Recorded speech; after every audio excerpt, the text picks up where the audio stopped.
troop types, and troop formations. What troops do you send to battle? Well, that depends on what the enemy has. Which formation do you use to attack somebody or defend your castle? That depends on what the enemy has. So if you click on your barracks, or if you see my mouse, this is your barracks. If you click on a infantry, you will see infantry counters ranged and siege. All troop types counter siege, so I'm not going to mess with that again. Siege only counters walls. They don't counter other troops. So siege is not ideal for fighting against other troops. It's only ideal for walls. But this is what you need to write this down. Okay, get a piece of paper, write this down, and keep it with you until you memorize this. Infantry counters ranged. Ranged counters cavalry. Cavalry counters infantry. So this means cavalry beats up infantry more than the other troops do. Range beats up cavalry more than the other troops do. Infantry beats up ranged more than the other troops do. So if your infantry hits the enemy's ranged, it'll tear it up really bad compared to if your cavalry hits the enemy's ranged. Okay, you don't want that to happen because the range will beat up the cavalry. Now if your ranged hits somebody else's ranged, you're fine. Alright, it's not going to do as well as if your frontline counter is there. So this is where the troop formation comes in. Alright, it's the same thing. Infantry formation counters range formation. Alright, this is my opinion. We've done a lot of testing on this. There's other people with other opinions, but we found this is what works best in our guild. So infantry formation counters range formation. Range formation counters cavalry formation. Cavalry formation counters infantry formation. So it's the same counter as the troop types. Now how do you figure out which one you're supposed to send? Well, let's look at a couple scout reports. I scouted this dark nest right here. This dark nest has royal guards and it has snipers. So that means I'm going to send cavalry in to counter the infantry, and I'm going to send infantry to counter the snipers. So I will be sending cavalry and infantry to this nest. Now here's the hard part. I've got to figure out what formation to use. Since he's got mostly snipers, there's a good chance that this guy is in range formation, meaning his range will be on the front line. Well, so I'm going to guess that his range are on the front line, so I'm going to put my infantry on the front line. So I'm going to pick infantry phalanx or an infantry wedge. Between the wedge and the phalanx, they're pretty much the same thing. I find the wedge you actually kill more troops, but you have more of your troops killed and wounded as well. So in the wedge you hit a little harder, but you also have a little more dead and wounded. Compared to the phalanx, you have less dead, but you don't kill as many of the enemy's troops either. I find that to be the main difference between the two. I haven't done a whole lot of testing on those, so that's the one thing in the game. I'm not really 100% sure what situation you would use the wedge versus the phalanx. But either one works extremely well as long as you pick the right formation and the right troop counters. Alright, hopefully this makes sense. Now the range formation is extremely strange. I'm going to make another video just on the range formation. Alright, but I'm going to talk about infantry and cavalry formations right now. Let's find that. Okay. Your range phalanx, cavalry phalanx, and infantry phalanx. So I'm just going to talk about the phalanx. I explained the difference between the wedge and the phalanx that I've seen so far.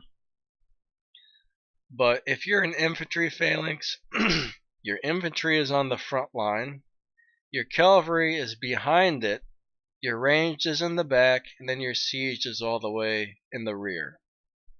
If you go into the Cavalry Phalanx, your cavalry is on the front line, your ranged is right behind it, and it shows your infantry way in the back.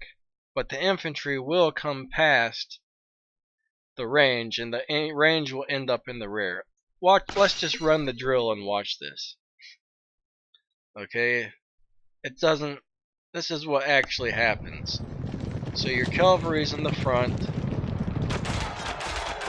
So your infantry now comes up and they're right behind it. All three troop types are attacking whatever's on the front line. Now, if the enemy's troop type that's on the front line counters your front line, that's bad. You get beat up. That's why I'm telling you which formations counter which. Right now we have cavalry versus cavalry, which is pretty even. That's not a bad thing. Now let me show you. If you were to pick, we're going to run a drill in cavalry. Now if the enemy has range formation, that is going to beat us up really bad, because their ranged are going to hit our cavalry. It's not exactly what it's showing you on the screen, but if you notice, okay, sometimes these replays are inaccurate, other times they're very accurate. But if you notice, we're getting destroyed.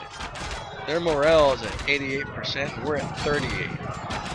So a range formation destroys somebody in cavalry formation. Okay, you don't want that to happen. If you pick the wrong formation, you get beat up bad. Alright, let's try this again with the infantry. Infantry formation. Oh, what did I do? I left somehow. Okay, infantry formation versus cavalry formation. Okay, the enemy is going to front line is going to counter our front line again, and watch how badly we get beaten. We're going to get tore up.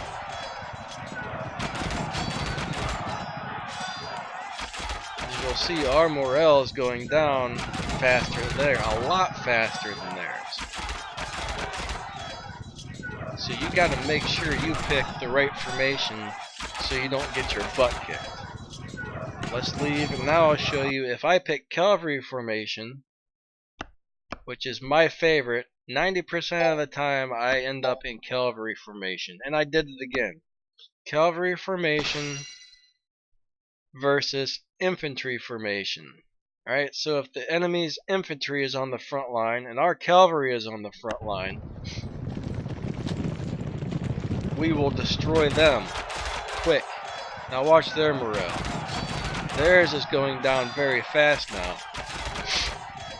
So picking the correct troop formation is very important, along with picking the correct troops to send to counter what the enemies have. So as you can see, we tore them up. Now I'm going to do one more.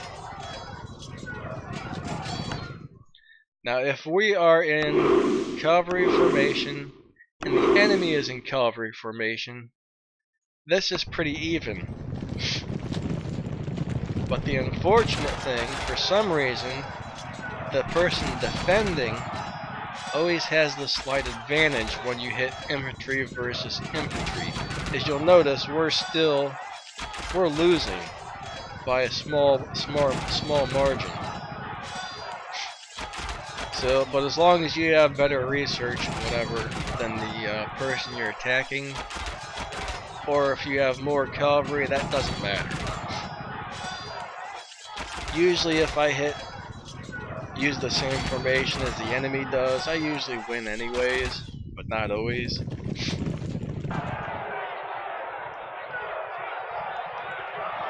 Now like I said, range formation is weird, so here's the quick rundown of everything I've taught you here. This is what you need to remember. Alright, this showed you everything, but you need to remember cavalry counters infantry, troops, and formation. Infantry counters ranged, alright, troops, and formation. Ranged counters cavalry, troops, and formation. And the next video is going to be all about range formation and the weird stuff that happens with range formation because it works differently in different situations. Cavalry and infantry formation are very straightforward and up front. With cavalry formation, your cavalry are up front, your infantry are right behind it, your ranged are in the back, and the sieged are all the way in the rear. With infantry formation, your infantry are up front, cavalry behind it, range behind that, and siege all the way back in the rear. And your siege are really only good for beating down walls.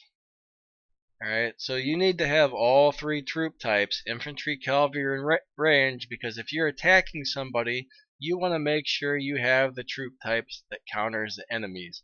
If you're missing one troop type, there's going to be some enemies you probably shouldn't attack because they're going to counter you, or you don't have the right troop to counter them, so you're not going to do as well.